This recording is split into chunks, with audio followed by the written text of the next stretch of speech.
ঢ্যাঁড়সের একটা special recipe আজকে আপনাদের মাঝে শেয়ার করব, যেটা রুটি, পরোটা বা গরম ভাতের সাথে বেশ ভালো লাগবে। নমস্কার, বাঙালিয়ানা হেসেলে সবাইকে স্বাগতম। ঢ্যাঁড়স কাটার আগে অবশ্যই ভালো করে ধুয়ে নিতে হবে। আমিও ধুয়ে নিয়েছি বেশ ভালো করে। এখন হচ্ছে কাটার পালা। একদম কুচি কুচি করে কেটে নিচ্ছি, একদম পাতলা করে, যেভাবে করে কেটে নিয়েছি।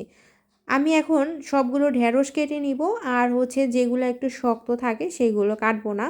আর ঢ্যাঁড়সগুলো খুব ভালো ছিল, একদম কচি। তো কাটা হচ্ছে খুব দ্রুতই, এগুলা কেটে নিচ্ছি। আর এদিকে হচ্ছে আমার সবগুলো কাটা হয়েছে। আমি কিন্তু এখানে 250 গ্রামের মতো ঢ্যাঁড়স কেটেছি। তো এখন মাখার পালা। দিয়ে দিচ্ছি হলুদের গুঁড়া, আর হচ্ছে একটুখানি মরিচের গুঁড়া, পরিমাণ মতো লবণ, আর 1 চামচের মতো হচ্ছে চিনি। আর এখন এর মধ্যে দিয়ে দিব একটুখানি কালো জিরা। এবার হচ্ছে এগুলোকে ভালো করে মেখে নিব। তো আজকে আমরা ঢেঁড়স ভাজি করি, রান্না করি, একটু পিচ্ছিল থাকে। আজকের রেসিপিটা একটু ভিন্ন রকমের হতে চলছে। তো ভালো করে মেখে নেওয়ার পরে এর মধ্যে ব্যবহার করব 1 মুঠ পরিমাণ হচ্ছে আটা। তো আটা দিয়ে আমি হচ্ছে এটাকে আবারও ভালো করে মেখে নিচ্ছি, একদম শুকনো শুকনো হয়ে যাবে। তো এ পর্যায়ে আমি এর মধ্যে দিয়ে দিব অল্প একটু, হাতে করে নিয়ে একটুখানি জল দিয়ে দিয়ে আবারও ভালো করে মেখে নিচ্ছি। এটা কিন্তু মানে আটাটা যাতে প্রত্যেকটা ঢেঁড়সের গায়ে ভালোভাবে মিশে, এই জন্যই এই একটুখানি জল দেওয়া। তো মেখে নেওয়ার পরে পরে মনে পড়লো যে একটু হালকা হচ্ছে ভাজা ধনিয়া জিরার গুঁড়া দিই। তো তাও দিয়ে দিলাম একটুখানি, এখানে প্রায় 1 চিমটি পরিমাণে দিয়েছি। এটা না দিলেও হবে, আমি দিয়েছি। আর যারা পেঁয়াজ খান তারা পেঁয়াজটাও দিতে পারেন। তো আমি এই রেসিপিটা তৈরি করব হচ্ছে নিরামিষ।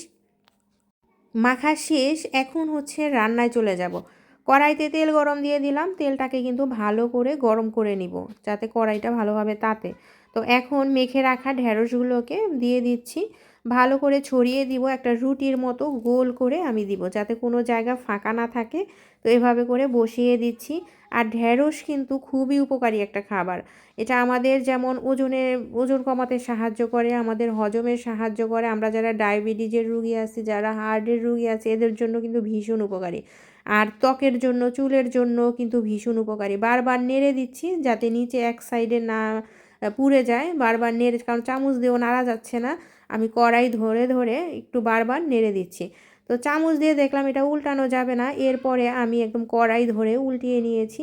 তো উল্টানোর সময় দেখলাম যে এটা একদম ভেঙেই গেল। আমি ভাবলাম যে এটা রুটির মতোই হয়ে যাবে, হয়তো বা আরেকটু আটা দিলে ওই রকম তৈরি করা যেত। আমি এখন এগুলো হচ্ছে ঝুরা ঝুরাই করে ফেললাম। এটাকে এখন ভাজবো, আমি একটু ভাজা ভাজা করব। বেশিক্ষণ কিন্তু সময় লাগেনি, একদম কম সময়ে কিন্তু আমি তৈরি করেছি। ভাজতে গেলে কিন্তু অনেকটা টাইম লাগে।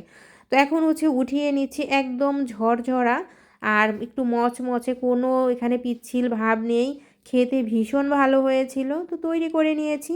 এখন গরম গরম রুটি, আমরা কেউ রুটি দিয়ে খাবো, কেউ ভাত দিয়ে খাবে। তৈরি হয়ে গেল মজাদার একটা ভাজির রেসিপি। তো এরকম সহজ ঘরোয়া রেসিপি পেতে আমার চ্যানেলের সাথে অবশ্যই থাকবেন। আজকে এই পর্যন্তই। সবাই ভালো থাকবেন, সুস্থ হবেন, কথা হবে।